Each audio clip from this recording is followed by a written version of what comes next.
আমি বাইরের অস্বাস্থ্যকর সিঙ্গারা। অনেক সময় খোলা অবস্থায় থাকি, আমার উপর ধুলোবালি পড়ে এবং মাছি বসে।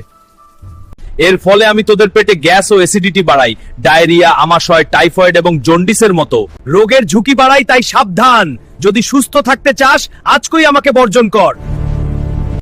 আমি বাইরের অস্বাস্থ্যকর ব্রুস চিকেন। আমাকে খেলে আমি তোমার পেটে সমস্যা করি। হৃদরোগের ঝুঁকি বাড়াই, হজমের সমস্যা ও অ্যাসিডিটি বাড়াই, ওজন বৃদ্ধি ও স্থূলতা বাড়াই, মেটাবলিক ডিসঅর্ডার হয়, লিভারের সমস্যা, ক্যান্সারের ঝুঁকি ও কিডনির সমস্যা বাড়াই। তাই সাবধান, বাঁচতে চাইলে আমাকে ছাড়ো।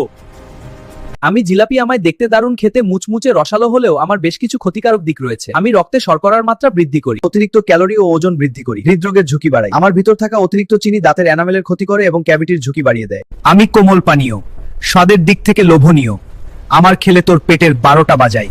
আমার ভিতর থাকা অতিরিক্ত কার্বন ডাই অক্সাইড এবং অ্যাসিড পাকস্থলীর জন্য বেশ ক্ষতিকর। শুধু তাই নয়, আমার ফসফরিক অ্যাসিড এবং কার্বনিক অ্যাসিড পাকস্থলীতে অ্যাসিডের মাত্রা বাড়িয়ে দেয়, যা থেকে বুক জ্বালা পোড়া, গ্যাস্ট্রিক ও আলসারের সমস্যা বাড়ায়। আরো শোন তাহলে, আমার ভিতর থাকা অতিরিক্ত চিনি রক্তে ট্রাইগ্লিসারাইড বাড়ায় এবং রক্তনালীতে প্রদাহ তৈরি করি, যা হার্ট অ্যাটাক এবং স্ট্রোকের ঝুঁকি বহুগুণ বাড়িয়ে দেয়।